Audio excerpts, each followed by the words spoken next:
Olá! Boas-vindas à nossa exploração de hoje. Vamos mergulhar fundo numa iguaria, bem interessante, que mistura a textura e sabor do mar. O caranguejo de casca mole, o famoso soft shell crab. Isso mesmo. Um prato que desperta muita curiosidade. Pois é, e o nosso foco hoje vai ser entender o que ele é, como é que ele chega na nossa mesa e, claro, a gente vai detalhar um preparo que é um clássico americano, o sanduíche crocante, Delicioso. com aquela salada de repolho típica de Maryland. Para isso, a gente está se baseando, numa transcrição do YouTube do The Shrimp Boat, que foca bem nas receitas, e também num artigo da Wikipedia, para dar aquela visão mais geral, sabe? Ótimas fontes. O objetivo aqui, então, é ir um pouco além, né?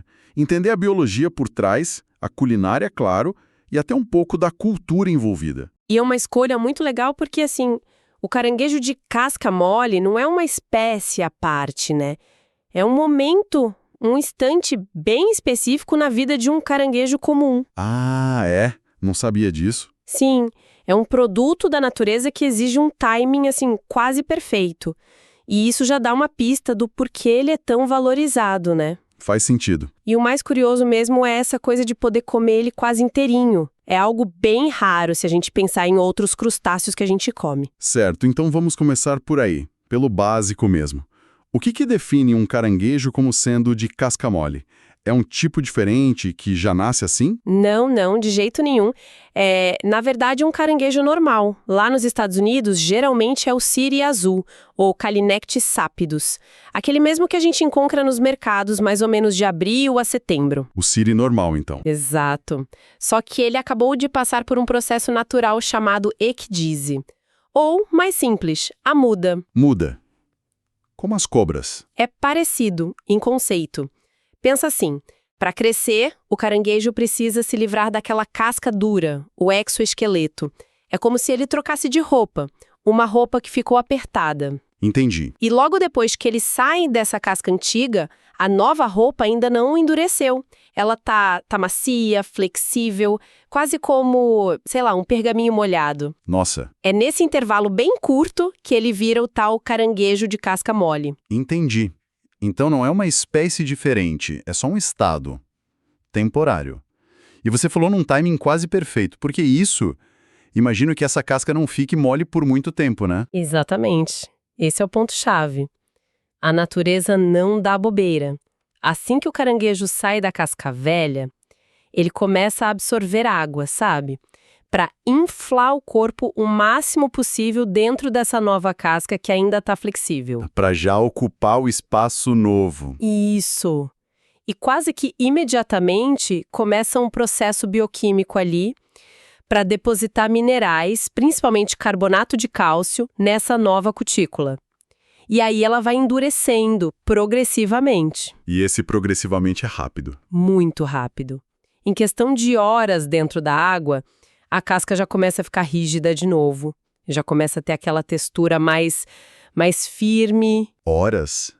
Caramba, isso é uma janela de tempo minúscula. Como é que os pescadores conseguem pegar eles exatamente nesse estado? Parece uma operação de altíssima precisão. E é mesmo. É bem trabalhoso. Basicamente, tem duas formas de fazer. Ou os pescadores identificam os caranguejos que estão quase fazendo a muda. Ah, tem sinais. Tem sim, eles mostram sinais sutis, tipo uma linga específica que aparece na nadadeira traseira. Aí eles separam esses caranguejos em tanques controlados para ficar de olho. E a outra forma? A outra forma é ter a sorte de pegar eles na rede logo depois que fizeram a muda na natureza. Mas o mais comum, especialmente nas operações comerciais, é essa primeira, pegar os caranguejos que vão fazer a muda em breve, os chamados peelers. Peelers. Isso.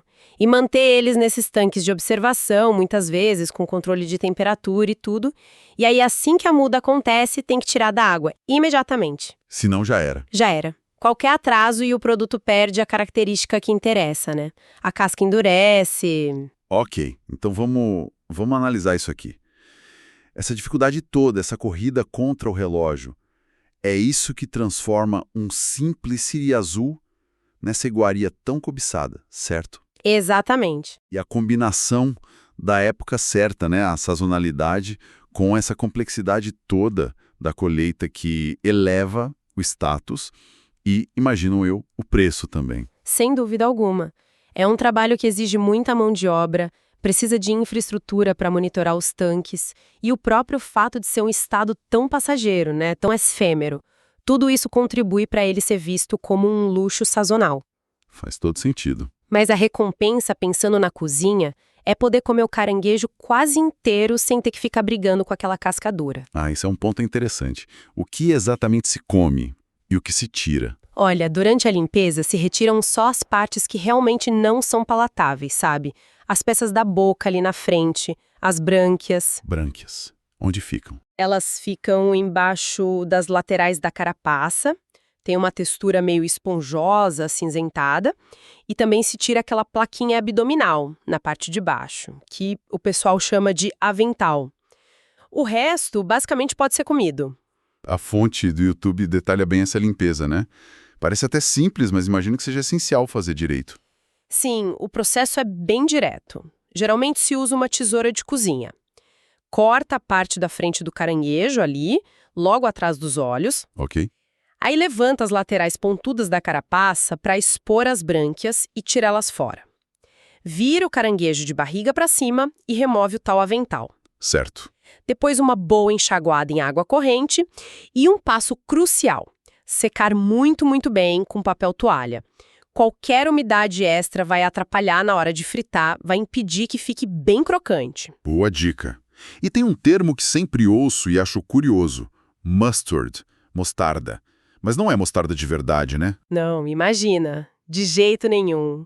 É um apelido, um nome regional lá da costa atlântica americana, pro hepatopâncreas do caranguejo. Hepatopâncreas, nome complicado.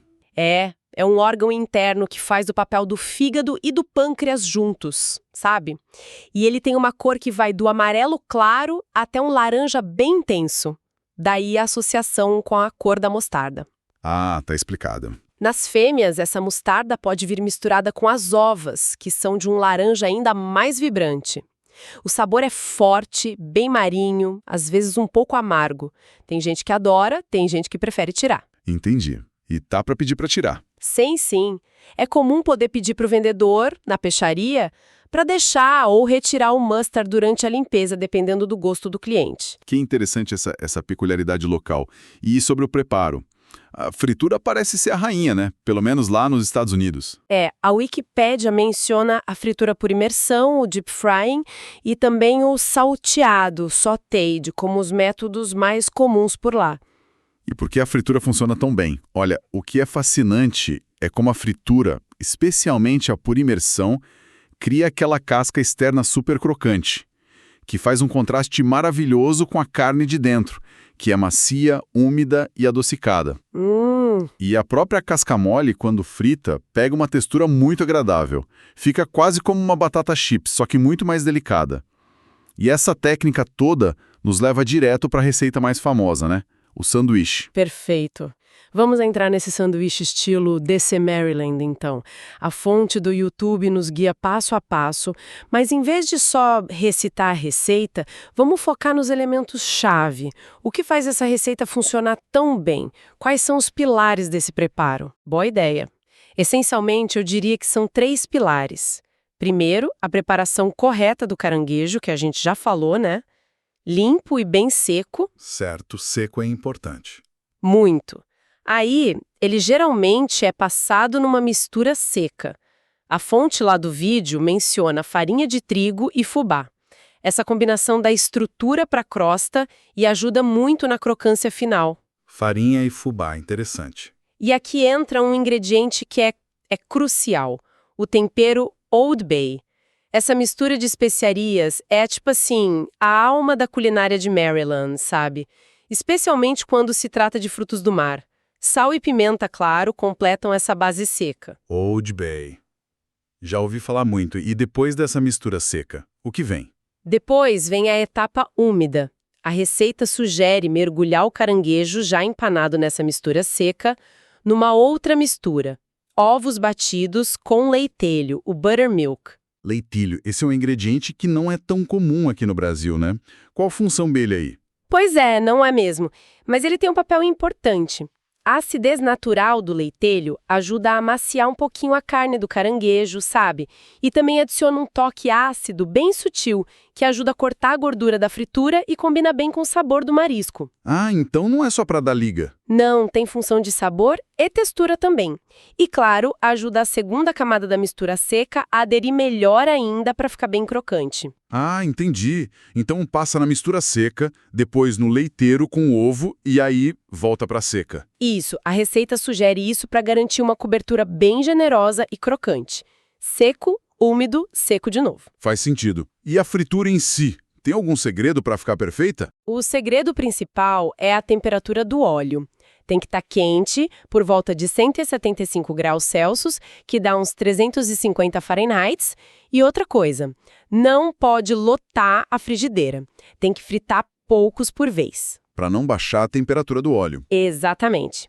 O caranguejo, depois de todo esse processo de empanar, entra com cuidado no óleo quente.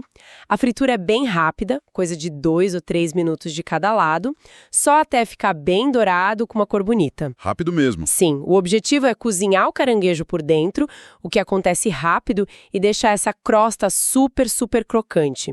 E claro, depois de tirar do óleo, escorrer bom papel toalha, fundamental para não ficar encharcado. Anotado, crocância e nada de óleo excessivo. E a montagem do sanduíche? Parece simples, pão, caranguejo, salada. Mas imagino que os detalhes façam a diferença. Com certeza fazem. O pão geralmente é um pão macio, sabe? Tipo brioche ou pão de batata. É bom dar uma leve tostada nele, só para ele não desmontar com o recheio quente e o molho. Boa. Tostar o pão. Aí na base do pão vai uma camada generosa de molho tártaro. Aquele clássico americano cremoso com um toque ácido de picles. Molho tártaro. Depois umas folhas de alface para dar um frescor e uma crocância diferente, rodelas de tomate maduro e às vezes o pessoal coloca também umas fatias de picles para dar mais acidez ainda. Picles combina bem com fritura, né? Combina muito. Aí, o caranguejo frito, bem quente e crocante, vai por cima de tudo isso e fecha com a outra metade do pão. A ideia é ter esse jogo, sabe? Contraste de texturas, o crocante do caranguejo e da alface, o macio do pão. Temperaturas também, né? O quente do caranguejo, o frio do molho, da salada. Exato.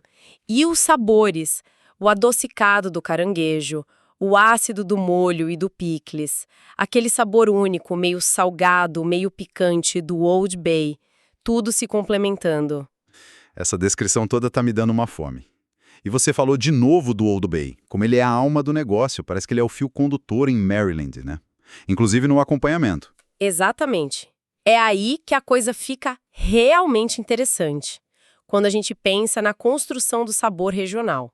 O Old Bay não está só no caranguejo frito. Ele é também a estrela do acompanhamento clássico, que é a Maryland Coleslaw, a salada de repolho deles. Ah, então o tempero tá nos dois. Sim.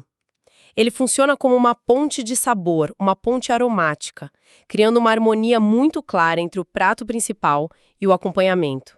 É um exemplo brilhante de como se constrói uma identidade culinária regional forte. Que legal isso.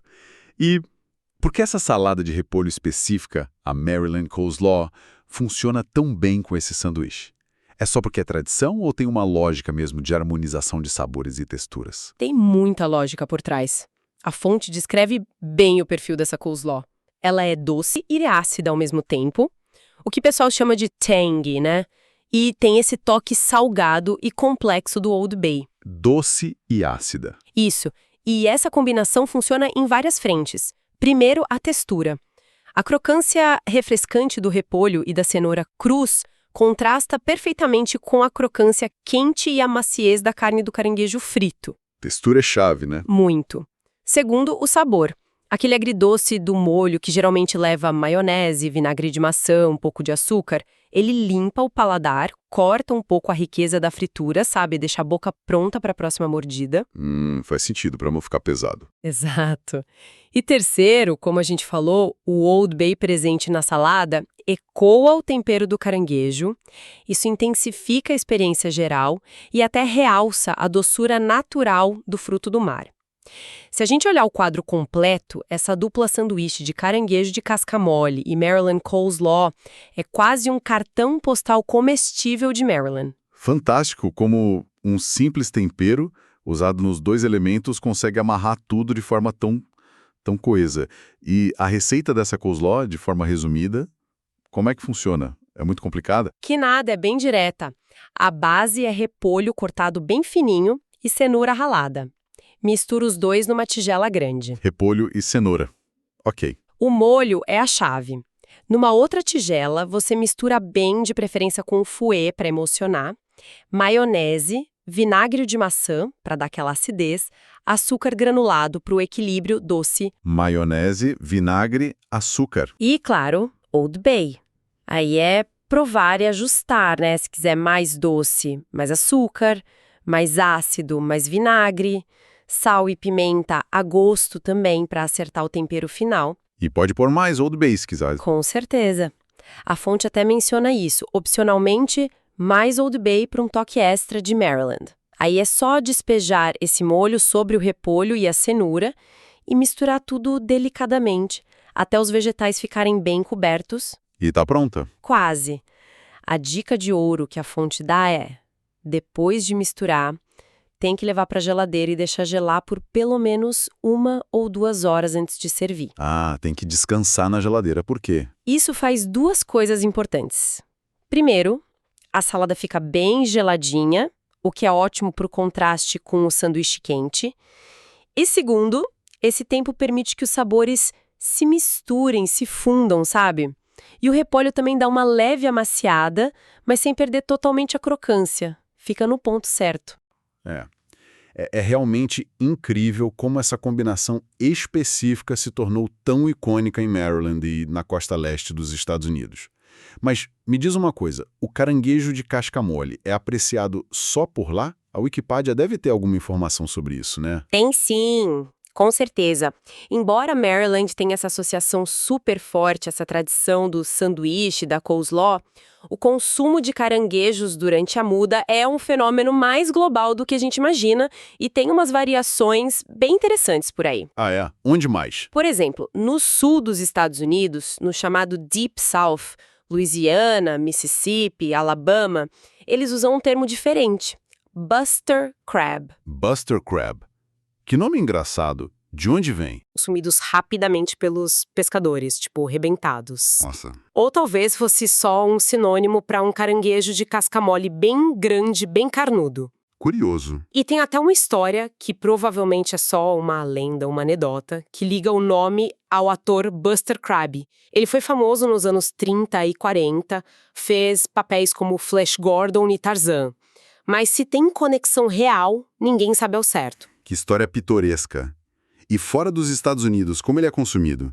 Deve ser bem diferente desse sanduíche frito americano, imagino eu. Sim, as abordagens mudam bastante, o que é bem legal de ver. No Japão, por exemplo, eles usam diferentes espécies locais de caranguejo que também têm essa fase de casca mole. E lá é comum usar em sushi. Sushi de caranguejo de casca mole? Exatamente, tanto nos rolinhos, o makizushi, quanto naqueles cones de alga, o temakizushi. Geralmente, eles fritam o caranguejo inteiro rapidamente, às vezes em tempura, e colocam dentro do sushi. Nossa, deve ficar uma textura incrível. Imagino que sim. Ali o objetivo talvez seja apreciar essa textura delicada de uma forma um pouco mais sutil, talvez, do que a fritura por imersão mais pesada do sanduíche. As espécies que eles usam lá são diferentes também, como o siri azul japonês, Portunus trituberculatus, e um outro chamado caranguejo nadador da costa, Charybdis japonica. Que interessante, nunca tinha pensado em sushi de caranguejo de casca mole. E na Europa? Tem tradição por lá também? Tem sim, e bem fortes em alguns lugares. Na Espanha, por exemplo, especialmente lá no sul, na Andaluzia, eles chamam de chiguatos. Chiguatos? É um nome que vem de um verbo local, achiguatar, que significa algo como amolecer ou ficar fraco. E lá eles preparam não só siris, mas também outras espécies quando estão na muda. Navalheiras, que são um tipo de caranguejo Necora puber, Navalheiras. e até lagostins, o Nephrops norvegicus, que é uma iguaria famosa lá em Sanlúcar de Barrameda, e até lagostas mesmo, omaros gamaros, quando estão na fase de casca mole, chamam de langosta chiguata lá na costa de Málaga. Uau, até lagosta de casca mole? E como eles preparam? Geralmente são fritos também, mas talvez servidos de uma forma um pouco mais simples que o sanduíche americano. Quem sabe só com um bom azeite ou um vinagrete leve por cima. Parece bom também. E tem a Itália. Na Lagoa de Veneza existe uma iguaria sazonal super famosa, uma tradição secular, a moeca, ou moeche no dialeto veneziano. Moeca, já ouvi falar. É o caranguejo comum do Mediterrâneo, o Carcinus aestuari, que eles coletam justamente durante a muda. É uma tradição muito antiga e muito celebrada por lá, na primavera e no outono. E o preparo clássico, frito também, geralmente passado só numa farinha e frito rapidamente. Impressionante. Então, do Japão a Veneza, passando pela Espanha, pelo sul dos Estados Unidos e, claro, por Maryland, fica muito claro que, apesar das receitas mudarem, das espécies serem diferentes, a ideia de aproveitar essa fase tão vulnerável e especial do caranguejo, quando ele está quase todo comestível, é algo que diversas culturas em lugares diferentes descobriram e valorizaram. É uma convergência culinária muito interessante, né? Exatamente. Mostra como observações atentas da natureza podem levar a tradições gastronômicas ricas e diversas. Bom, então acho que a gente conseguiu dar uma boa volta nesse universo do caranguejo de casca mole. Recapitulando nossa jornada aqui, a gente começou entendendo o fenômeno biológico por trás. A ecdise, a muda. A corrida contra o tempo na colheita. Isso, que faz dele uma iguaria. Depois a gente desvendou os segredos do sanduíche clássico de Maryland, focando nas técnicas de fritura, nos ingredientes e no papel central daquele tempero, o Old Bay. Que também brilha na parceira ideal dele, a coleslaw agridoce e crocante. Exato. E por fim a gente deu uma viajada pelo mundo, vendo como o Japão, Espanha e Itália também têm suas próprias tradições com caranguejos de casca mole, as moeche, os tiguatos. Uma variedade fascinante. Então, o que tudo isso significa, né?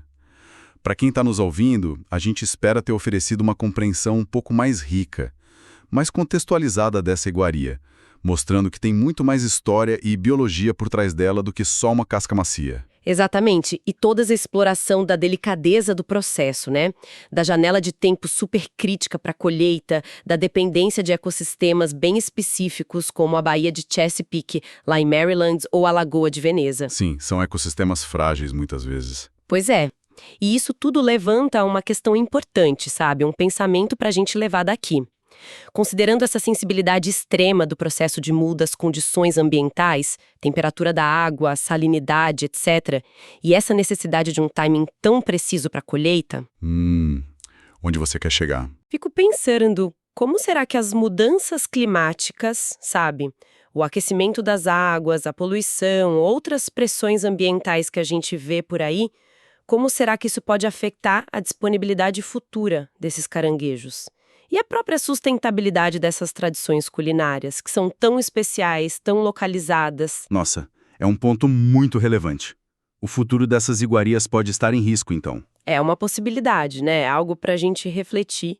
Como esses fatores globais, que às vezes parecem distantes, podem impactar diretamente esses prazeres tão locais, tão sazonais, que dependem de um equilíbrio natural muito delicado. Um ponto crucial mesmo para a gente pensar sobre o futuro dos ingredientes que a gente tanto ama e das culturas que dependem deles. Excelente forma de encerrar nossa conversa de hoje. Foi um prazer explorar esse tema. E, igualmente, agradecemos a todo mundo pela companhia nesta imersão no mundo crocante e fascinante do caranguejo de casca mole. Até a próxima!